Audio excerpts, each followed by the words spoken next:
Welcome to a brand new episode of Talking Law. I'm Sally Penni, MBE, a barrister at Doughty Street Chambers in Manchester. I am the founder of Women in the Law UK.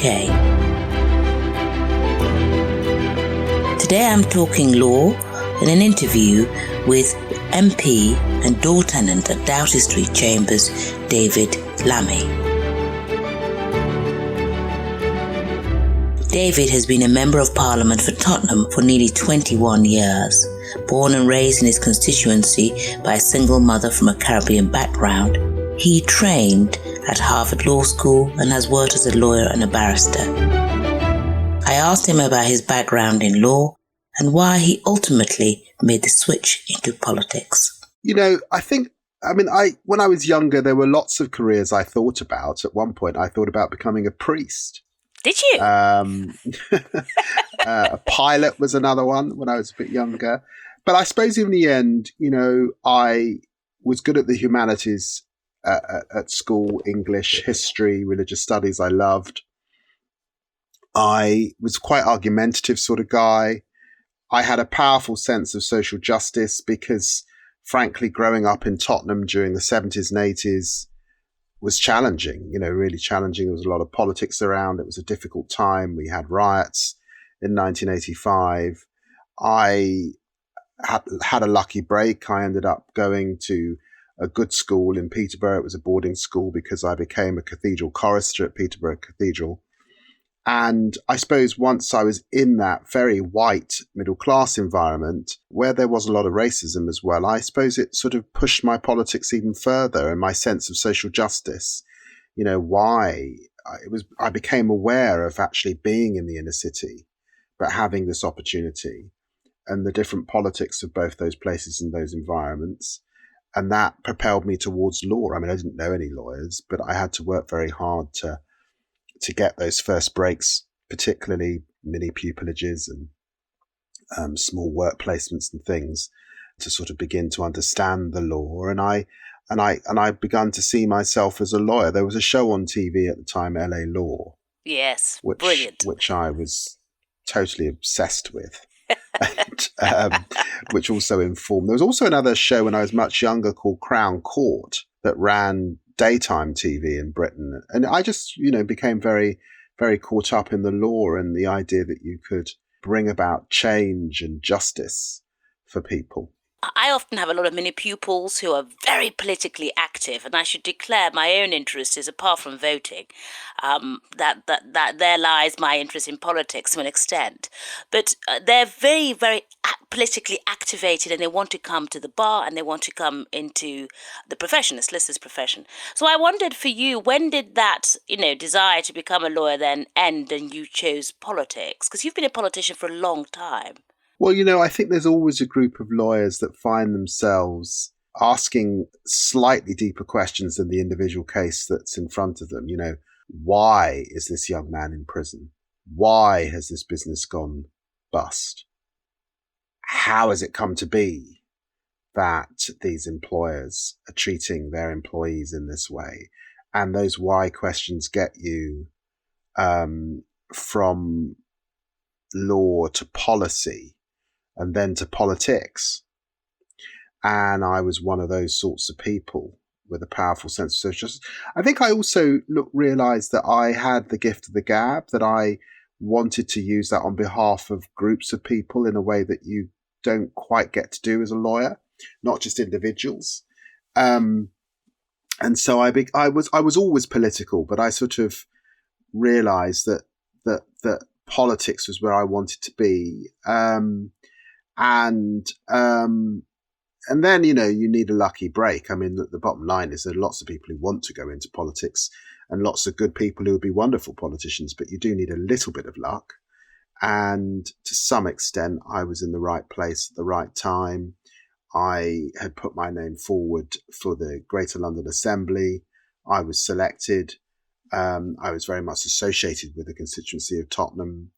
Bernie Grant, the MP, died. And I was, if you like, the man of the times. And so I miss being in court. I mean, I would like to be in court from time Yes, to time. I was coming to that. I'm hugely rewarded by being a politician. You know, it's like drinking from a hose pipe. And I have been able, you know, I've got the Shadows Justice portfolio for the Labour Party, which is great synergy for me and builds on my review into black and ethnic minorities in the criminal justice system.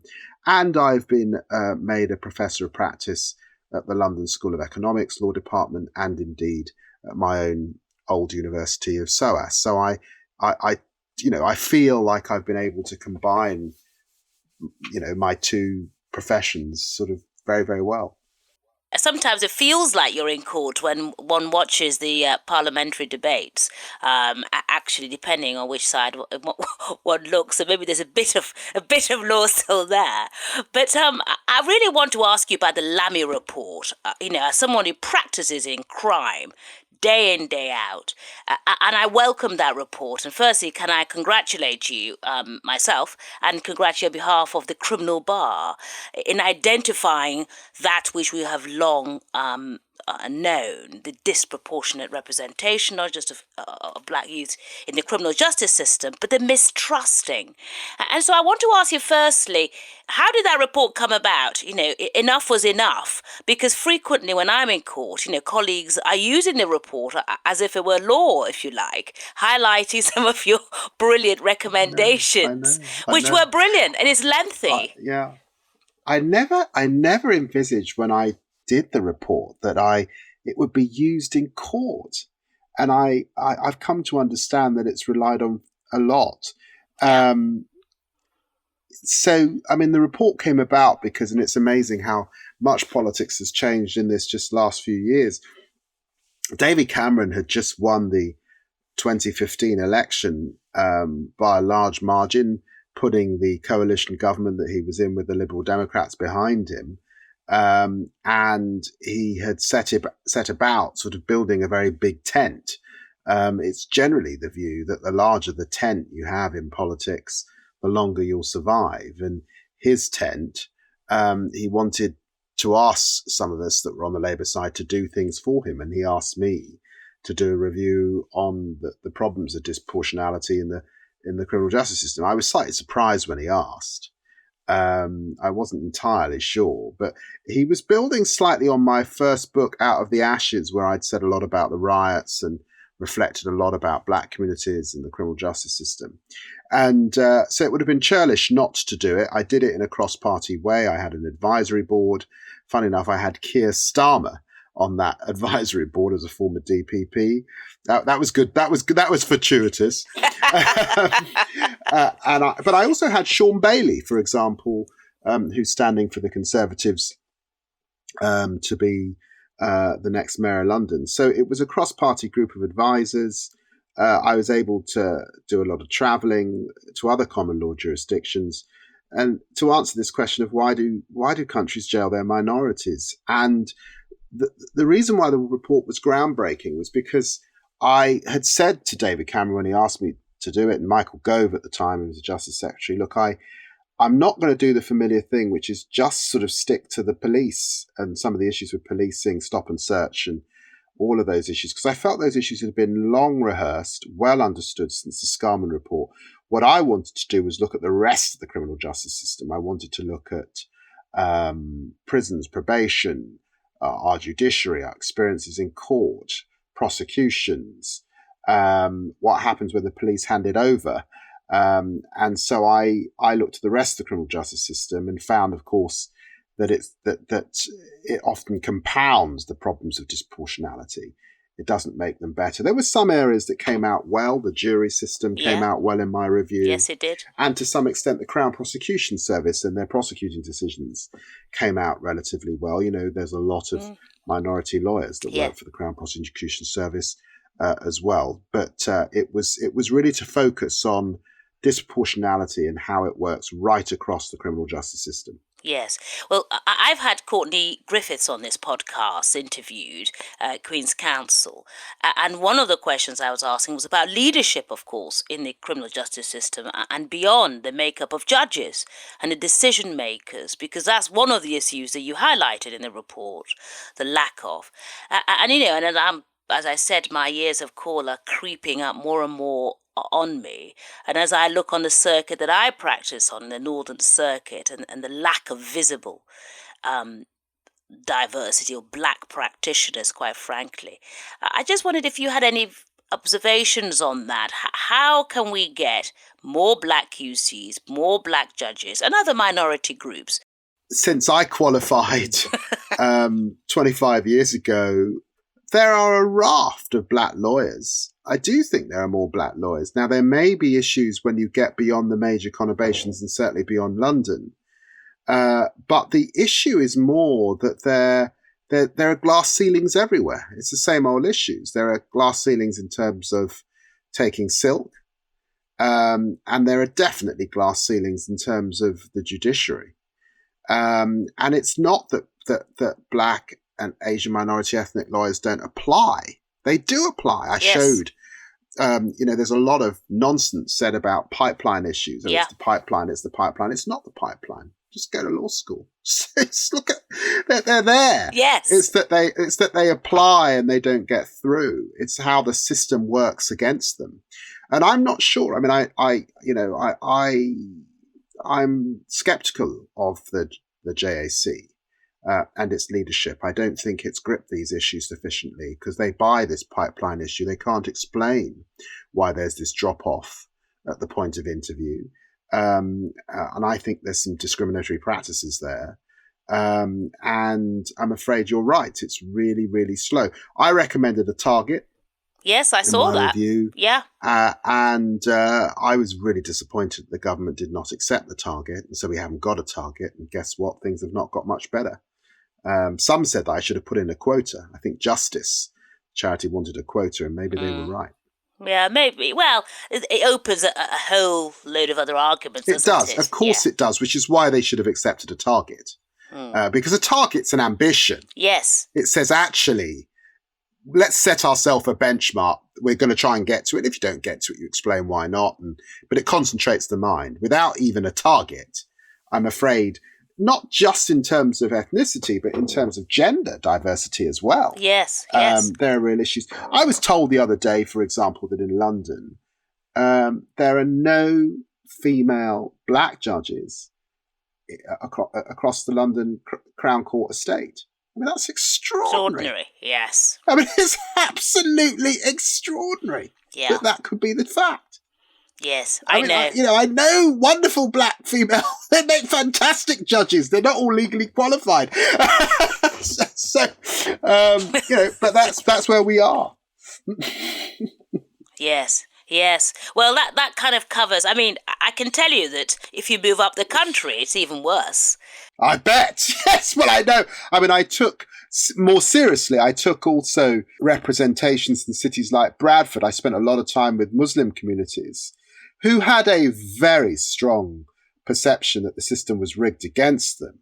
And again, even though in my review, the jury system came out well, of course, when you get out of London, the phenomenon of all white juries for minorities is very real indeed. And obviously there were communities saying, look, I walk into court, no one looks like me.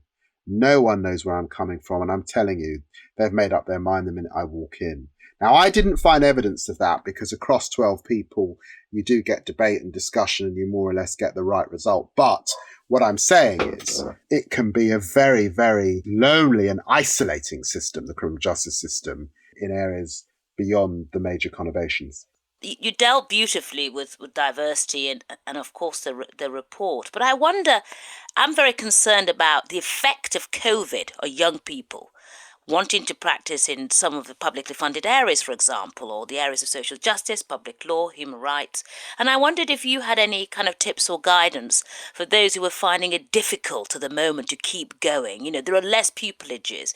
So I just wondered if you had some quick fire tips, if you like, to encourage? Look, it's really tough. I'm afraid I'm probably not going to say what you want to hear. The starting point is I think that I am concerned that too many young people are moving from law degrees or, general degrees into law. And I think that we've got to the place where we really ought to be capping.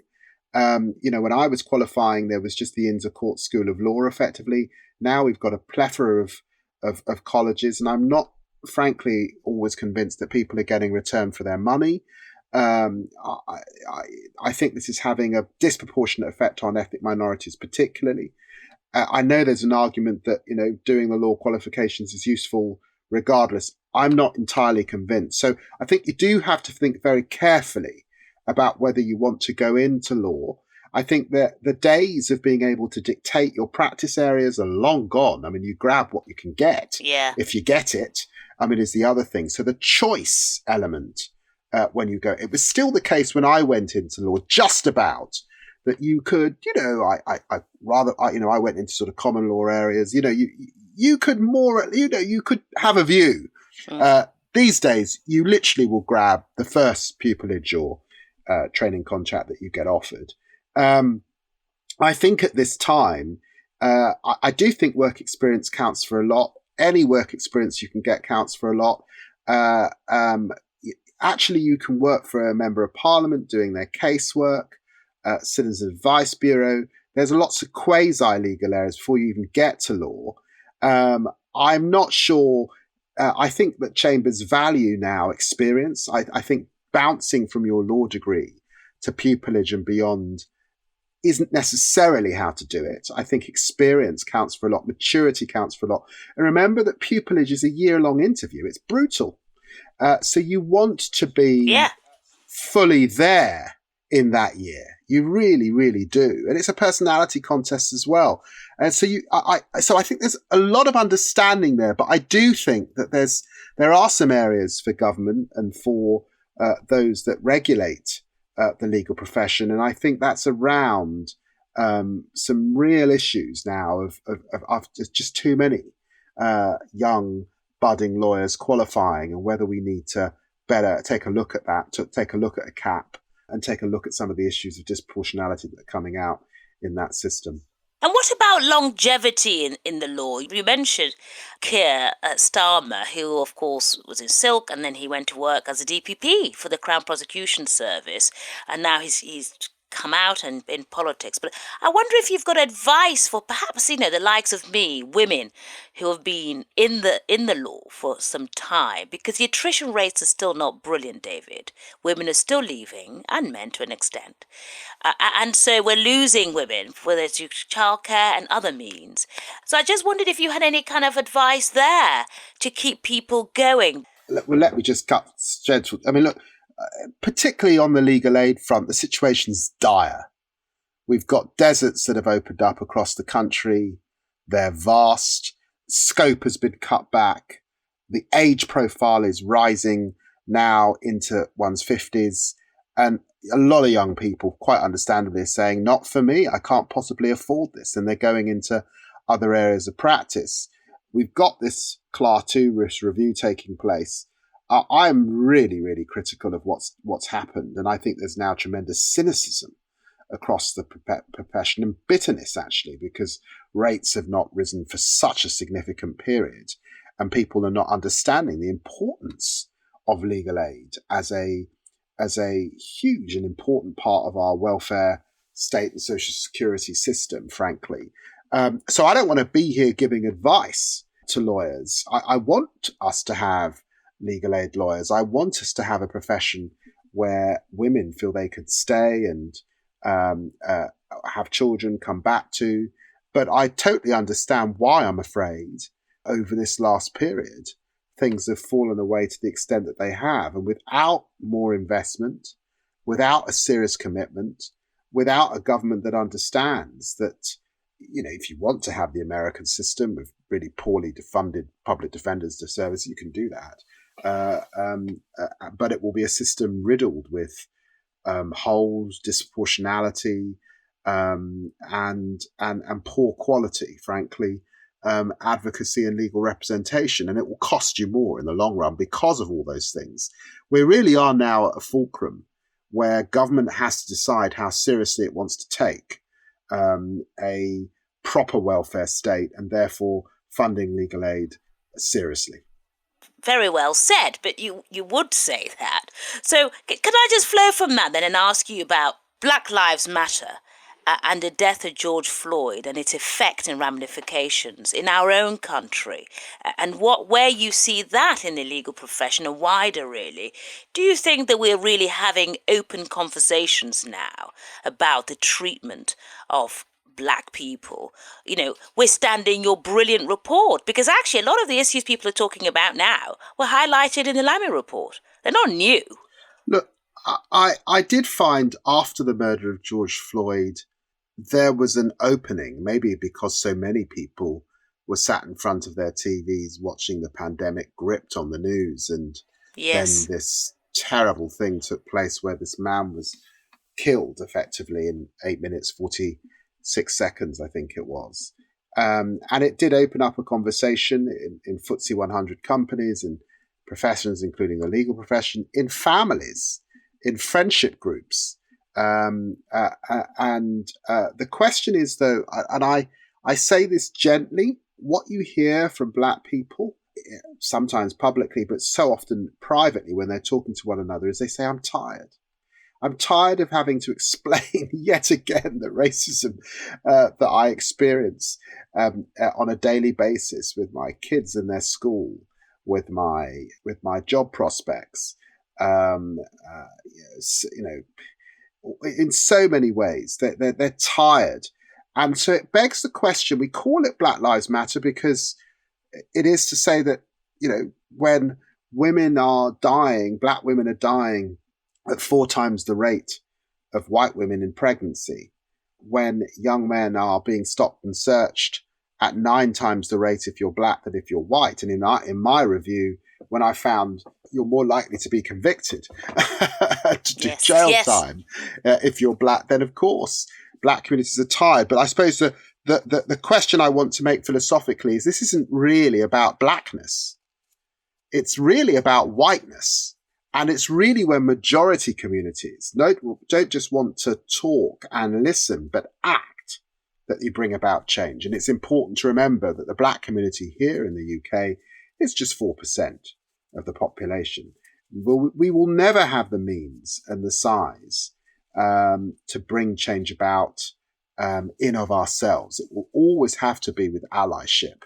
And therefore, we do need those in positions of power to make the change. The good news is I find with millennials, with Generation Z and Y, younger generations, they're really up for this. They get this stuff. But the truth is they're nowhere near power. They don't run chambers. No. They don't run the judiciary. They aren't the senior politicians. And you can understand Black communities don't want to wait that long. So we do need to get on with it. We do need to act. I wholly agree with you. And it shouldn't just be, you're right, it's not a Black issue, because I do feel an enormous amount of pressure. But the barristers and silks tell me that they're having to be talking about the issues when really it's a majority issue. David, I want to ask you about well-being and wellness. The Law Society have the first ever Black female president in I. Stephanie Boyce, the 177th president who started office yesterday as we record this. And one of the things she's pledged to do, bar diversity, is mental health and well-being and so on. And we talk about a lot of mental health. And in law, there's a high rate of burnout. Yeah, and you're in politics, never mind what's going on in law. What do you do for your own well-being? Oh, look, I mean, I've got a wonderful family. I've got 3 young children. The oldest is 15, the youngest is 7. I love film and cinema. I watch a lot of films, a lot of drama, a lot of box sets, and I love going to the cinema and the theatre. I love going to Spurs. With yes, my I boys, saw that. Particularly. And then in terms of holidays, if I can get every 2 or 3 years to Guyana and the Caribbean, I'm very, very happy with my whole family. That matters to me a lot. My parents aren't alive. I love to take them back to see cousins and family in the Caribbean and to swim in the Caribbean Sea. And so work matters to me a lot. There are big demands on me and my time. Yes. But my family means the world to me. Look, I grew up without a father. He left when I was 12. And so I'm not a workaholic. I'm really not. I mean, I do know how to relax and take time. I have struggled sometimes with my own mental health. In the past, I've had a couple of episodes in my life of depression, and I've been honest about that. So I do know what those black clouds can feel like when they come over. But touch wood, I've been good for a little while now. So thank you for sharing that. David, I wondered if you had a favourite fictional lawyer, and perhaps you can tell us a little bit more about your Tribes book, which I'm halfway through, so I haven't finished it. I don't want to confess that I've read it all. It's very kind of you, Sally. You're asking me if I've got a favourite lawyer. Fictional lawyer. So I always ask this.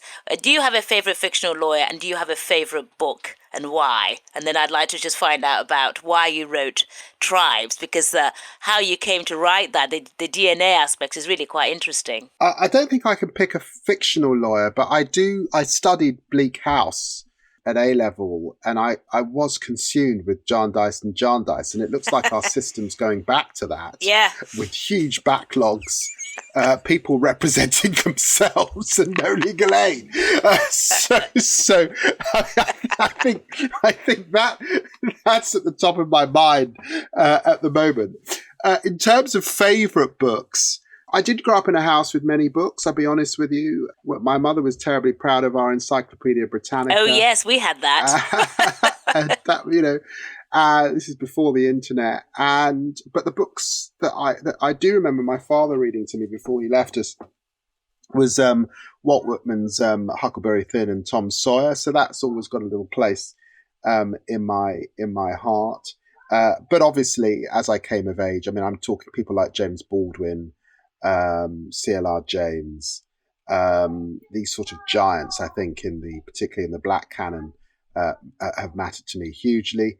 And then I would say that my book Tribes is really influenced by the times, influenced by this age of division and hate, and this sort of new tribalism that we're seeing in our society. And I did it almost for therapy. It started after the referendum decision to leave the European Union. People questioning, whether I could call myself English or British. And I wanted to write a book where I reflect on that, talk about what's happening and why people are behaving in the way they do, and the politics of trying to sort that out, the politics of identity I talk about in the book, as well, and identity politics. So all of it's a very topical book, done through the lens of the new tribalism that we're experiencing. Yes, quite. And I did notice that you had a little bit of Scottish in you. I did, 5% Scottish. Yes. Some Scot got his leg over at some point. But I'm very proud of the Bantu South African, the Tuareg Nigerian, the Temne Sierra Leonean, that I found in my DNA hither to this point. Yes, quite. Well, we're coming to the end, but I wonder if I can ask you, David, you are a politician, you're the Shadow Justice Minister. I wonder what's next. No doubt you'll become Lord Lammy at some stage, but I wonder what's next in terms of not so much progression, obviously, but just where are you going? Will there be more books? Will there be more reports? Where are you going? Sally, let me just say, I can't tell you from where I started out in Tottenham, Broadwater Farm, small terraced house, to where I am today. I just feel so blessed. I mean, so I'm someone who really is in the groove of where I am at this moment. It's fantastic working with Keir Starmer and his shadow team. He's a great person to work with. He's a man of tremendous integrity, tremendous ability and skill, and he's a wonderful leader. So I'm enjoying that very much and having the shadow brief. I do enjoy being plugged into universities like the London School of Economics and SOAS. I do a lot of speaking at universities because I'm very, very fond of higher education and if you like, the more intellectual side of what one does. My books mean a lot to me, and I am working on a new book. I can't say what that book is yet, but I am working on a third book. So I'm a sort of busy guy, actually. I stay quite busy. I like to live my politics and my law in different ways. It's not just done through the vehicle of being in the House of Commons. So there is more to come, but you'll have to watch this space to see. But what I don't do though is say, I want to do that job in government, or I don't do that. I'm slightly past that. I like to do my politics very much, bringing who I am, David Lammy, to bear, take it or leave it. I spent 10 years on the backbenches and had an extraordinary 10 years. I mean, in some ways, the best 10 years of my life, raising issues in public life like Windrush, Grenfell, who gets to Oxford and Cambridge, and affecting change. I don't think you have to have sort of the most powerful job in the land to actually bring about change. And so I can't see me continuing to do it the way I've been doing it. Yes. And what hopes have you got for the future of your children? I noticed one of your children is a girl. And, I set up a women's organisation to deal with the issues I'm passionate about. What are your hopes for her future? I am slightly worried about our young people, their schooling, dropping out of school, their mental health and well-being, the pressures that we're seeing as a result of social media. I really, really hope that over the next decade or so, the regulation that some of this requires comes into play.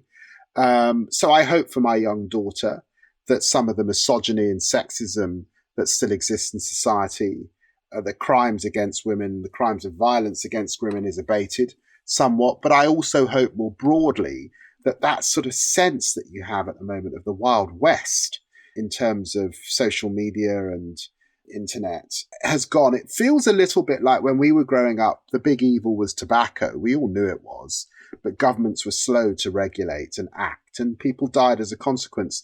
It feels a little bit like that at the moment. And that does worry me for this younger generation. We need to get on it, fix it, get serious. This is harming young people, and you can't leave it, I believe, to big capital to regulate itself. It does need state intervention for the good of us all. Yeah. Well, I totally agree with you. And we look forward to your third book. We have a book club at Women in the Law UK. And we always invite the author just to give you a warning. So I think your assistant may get yet again more requests. Happy to come back. From us. Brilliant. Well, David Lammy, thank you very much for coming to be interviewed on Talking Law with me. It's been really fascinating meeting you. Thank you so much. Really appreciate it. Big thank you to David Lammy for agreeing to be interviewed with me today on Talking Law. I'm Sally Penni, MBE. I'd love you to get in touch and let me know what you think about the podcast. You can follow me on Twitter at SallyPenny1. You can follow the work of Women in the Law UK on LinkedIn. You can also find out more about my work, including webinars, my books, podcasts, and of course, Talking Law 3, which is the third book in my series of books, which is out in April. Thanks to our production team, Sam Walker and Michael Blades at What Goes On Media. Bye for now.